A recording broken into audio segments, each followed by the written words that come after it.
10명의 어린이가 있었습니다.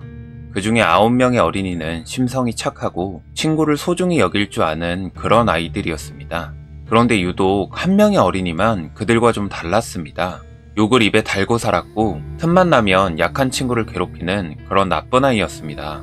대체 왜 그런 행동을 하는지는 알 수 없었지만 그래도 어른들은 아이들이 사이좋게 지내기만을 바래왔습니다. 그러던 어느 날 사건이 일어나게 됩니다. 나쁜 어린이가 착한 어린이 한 명을 심하게 폭행한 것입니다. 이로 인해 아이들은 큰 충격을 받았습니다. 폭행당한 어린이는 입원하게 되었는데 이에 대해 8명의 어린이가 증언하기를 자기를 쳐다보는 게 기분 나쁘다면서 마구 때리기 시작했다고 합니다. 아마 말리지 않았더라면 착한 어린이는 더 심각한 부상을 입게 되었을 겁니다. 하지만 8명의 어린이가 필사적으로 증언했음에도 어른들은 나쁜 어린이가 아직 어리다면서 처벌할 수는 없다고 했습니다. 이에 8명의 어린이들은 도저히 동의할 수 없었지만 그렇다고 어른들의 결정을 바꿀 수는 없었습니다. 결국 나쁜 어린이는 전학을 가게 되었습니다. 이로 인해 8명의 친구들은 평화를 되찾게 되었지만 무언가 잘못되고 있다는 것은 그들 모두가 분명하게 느낄 수 있었습니다.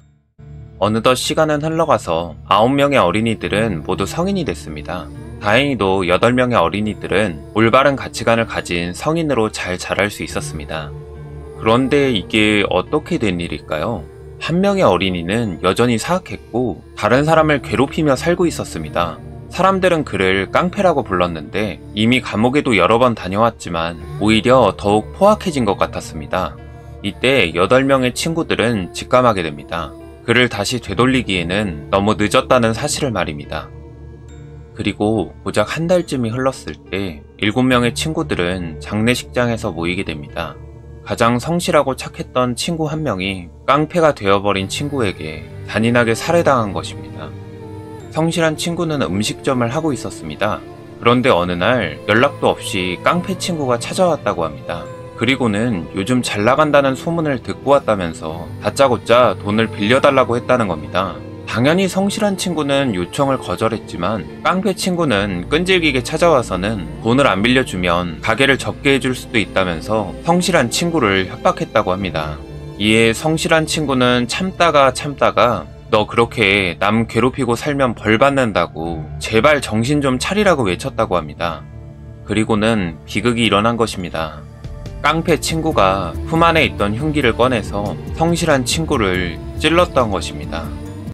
그는 법정에서 화가 나서 우발적으로 찔렀다고 증언했지만 시신에는 수백 회가 넘는 상흔이 있었고 범행은 무려 1시간이 넘게 이어졌던 것입니다. 그는 결국 사형을 언도받게 되었습니다. 장례식장에 모인 7명의 친구들은 생각했습니다. 결국에 사람은 바뀌지 않는다는 것을 말입니다. 만약에 어린 시절에 깡패 친구를 제대로 처벌했더라면 과연 어땠을까라는 이야기도 나누어 봤지만 이미 모든 것이 의미 없는 이야기가 되어버렸습니다. 그 어떤 방법을 사용한다 할지라도 성실한 친구는 우리 곁으로 돌아오지 않을 테니까요.